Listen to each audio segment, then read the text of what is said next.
Hai, salam Bapak Mama Saudara yang dikasihi Tuhan. Selamat bertemu kembali.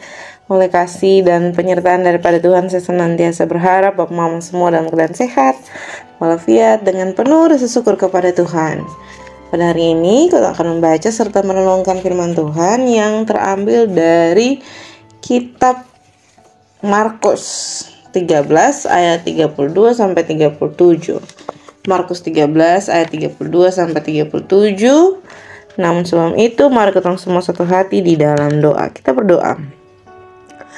Bapa di dalam surga, Bapa yang kami sembah lewat anakmu Yesus Kristus, terima kasih Tuhan untuk kasih setia dan penyertaan daripada Tuhan dalam kehidupan kami. Kami boleh menikmati pagi hari ini dengan tubuh sehat dan nyaman, dengan penuh rasa syukur daripada Tuhan. Bapa dalam surga, pada saat ini kami akan menyiapkan hati dan pikiran kami untuk beribadah kepada Tuhan. Kami mohon Tuhan memberkati. Biarlah kami benar-benar bersungguh-sungguh mau menerima apa yang menjadi firman Tuhan dan dapat kami lakukan dalam kehidupan kami hari lepas hari. Mengampuni salah dan dosa kami Tuhan. Dalam anak-Mu Yesus Kristus kami telah datang dan berdoa. Amin. Bapak Mama Saudara yang dikasihi Tuhan, pembacaan kita terambil dari kitab Injil Markus. Injil Markus pasal 13 ayat 32 sampai 37. Yang 32 itu di bawah perikop kedatangan anak manusia, perumpamaan tentang pohon ara, lalu dilanjutkan ke ayat 33 sampai 37 yang di bawah perikop nasihat supaya berjaga-jaga. Ayat 32, tetapi tentang hari atau saat itu tidak seorang pun yang tahu, malaikat-malaikat di sorga tidak, dan anak pun tidak, hanya Bapa saja. Ayat 33, hati-hatilah dan berjaga-jagalah, sebab kamu tidak tahu bila manakah waktunya tiba. Dan halnya yang sama seperti seorang yang berpergian, yang meninggalkan rumahnya dan menyerahkan tanggung jawab kepada hamba-hambanya, masing-masing dengan tugasnya, dan memerintahkan penunggu pintu supaya berjaga-jaga. Karena itu berjaga-jagalah, sebab kamu tidak tahu bila manakah tuan rumah itu pulang menjelang malam, atau tengah malam, atau larut malam, atau pagi-pagi buta, supaya kalau ia tiba-tiba datang, jangan kamu didapatinya sedang tidur. Apa yang kukatakan kepadamu, kukatakan kepada semua orang, berjaga-jagalah. Demikian jua akan firman Tuhan yang dikatakan berbahagia adalah setiap kita yang tidak hanya membaca, tetapi benar-benar bersungguh-sungguh mau mengerti dan mau melakukan di dalam kehidupan kami, kita semua hari lepas hari. Shalom Bapak Saudara yang dikasihi Tuhan, selamat berjumpa kembali. Hari ini kita diberikan satu penentuan tema, yakni tanggung jawab eskatologis. Eskatologis ya, eskatologis. Oke. Ini merupakan bahasa teologis ya, Bapak Mama. Kenapa saya bilang bahasa teologis ya? Karena ini butuh pengertian yang signifikan, yang benar-benar mengerti bahasa tinggi ini. Bahasa tinggi Bapak Mama. Jadi eskatologis itu merupakan satu pemahaman di mana menggambarkan akhir zaman. Jadi tanggung jawab akhir zaman atau tanggung jawab kita di akhir zaman, gitu. Itu satu ajaran lah. Ajaran-ajaran tentang akhir zaman. Jadi kemungkinan besar tema ini berdasarkan dari apa yang kotong baca yang sedang menggambarkan bagaimana kedatangan Yesus Kristus yang digambarkan sebagai seorang tuan rumah. Oke.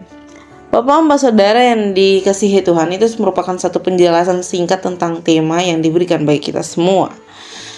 Yang saya mau berikan kepada Bapak Mama pada pagi hari ini, yakni terkait tentang kedatangan Yesus Kristus yang tidak satupun orang tahu selain Bapa. Bahkan anaknya, bahkan malaikat, bahkan siapapun itu tidak akan tahu kecuali Bapanya. Itu merupakan penjelasan yang sangat-sangat tegas di ayat 32. Lalu dilanjutkan kepada ayat 33 sampai 37, itu yang berisi tentang analogi ya, sebuah analogi gambaran tentang bagaimana Yesus Kristus menggambarkan kedatangan dirinya di dalam ketong punya kehidupan. Jadi rumah itu adalah milik dia, adalah ketong, dan dia akan datang untuk mengecek ketong satu persatu. Bapak-bapak saudara yang dikasihi Tuhan, yang menarik adalah tentang penggambaran kedatangan Yesus Kristus itu di ayat 35. Di ayat 35, kalau Bapak Mama mau lihat di situ, mari kita mencoba melihat dengan baik-baik. Di situ dibilang gini, karena itu berjaga-jagalah, sebab kamu tidak tahu bila manakah tuan rumah itu pulang. Ini satu penegasan di mana ketong semua akan tahu. Jadi penegasan kembali di ayat 32, menjelang malam, tengah malam, larut malam, atau pagi-pagi buta. Ini merujuk pada waktu di mana Tuhan datang.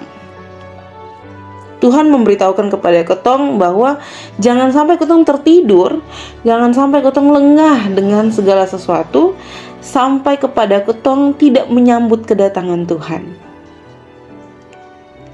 Sebuah analogi yang diberikan Markus untuk menggambarkan kedatangan Yesus Kristus ini sangat-sangat baik. Kenapa saya bilang sangat baik? Karena sebenarnya Markus ingin memberitahukan kepada ketong semua tentang kesiapan pribadi lepas pribadi. Kesiapan kita tentang kedatangan Yesus Kristus.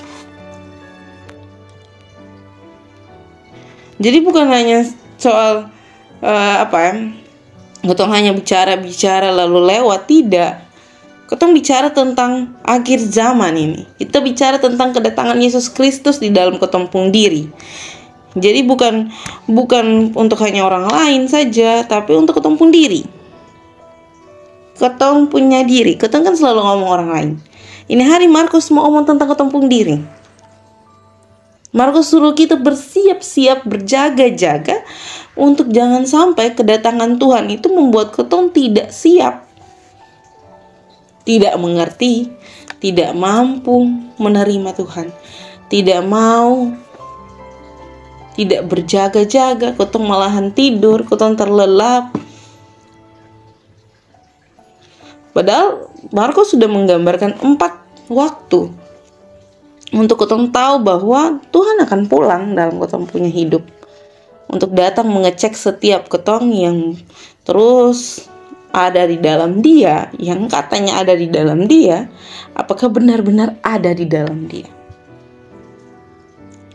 Bapak Mama saudara yang dikasihi Tuhan, ini nih bukan sebuah peringatan bagi Bapak Mama saja, tapi peringatan bagi ketong, saya, dan seluruh para pemberita firman. Jangan sampai ketong hanya sibuk memberitakan firman, tapi tidak tahu apa yang ada dalam ketong pun diri. Sibuk mengoreksi, tapi tidak tahu apa yang ada dalam ketong pun diri. Kalau tanggung jawabnya, kalau ketong bicara tentang tanggung jawab, berarti harusnya ketong bertanggung jawab tentang apa yang ketong terima, apa yang ketong berikan. Yang ketong terima ini kan ketong selalu dengar firman Tuhan, baca, ketong selalu terima hikmat daripada Tuhan, kesehatan, pintaran untuk mengerti apa yang Tuhan mau, untuk mengerti apa yang mau Tuhan mau ketong lakukan dalam ketong kehidupan. Tanggung jawabnya apa? Ya, tanggung jawabnya adalah melakukan dan menjaga ketong pun diri dari segala mara bahaya dan dosa-dosa yang sebenarnya sudah ada di depan pintu. Jadi bukan hanya Tuhan yang datang cek, tapi dosa juga sudah ada di depan pintu. Makanya temanya adalah berjaga-jagalah. Berjaga-jagalah, tanggung jawab kita di akhir zaman.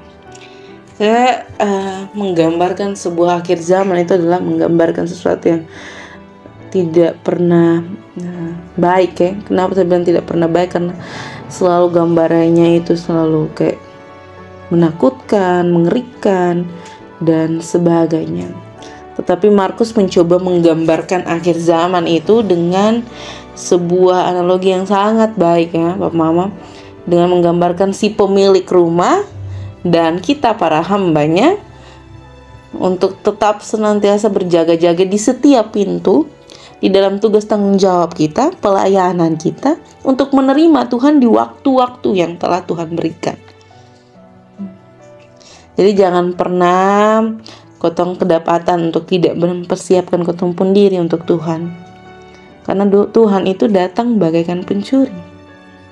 Dia tidak pernah memberitahukan kapan dia datang, di hari apa, tidak. Itu kata-kata yang saya kutip dari majelis, seorang mantan majelis. Dulu pernah majelis di Marturia, tapi dia sudah berpindah ke gereja lain. Saya berharap Bapak Mama semua mengingat hal-hal seperti ini untuk menjaga kotong pun diri dan kehidupan untuk lebih baik. Stop sudah yang aneh-aneh. Gitu ya Bapak Mama. Sehat-sehat semua, untuk kotong semua dapat punya waktu untuk diizinkan Tuhan bertanggung jawab atas segala sesuatu yang Tuhan percayakan dalam kehidupan waktu Tuhan datang menemui kita. Amin untuk firman Tuhan. Kita akan menutup perenungan pada saat ini dengan berdoa. Saya mengundang kita semua satu hati di dalam doa. Kita berdoa.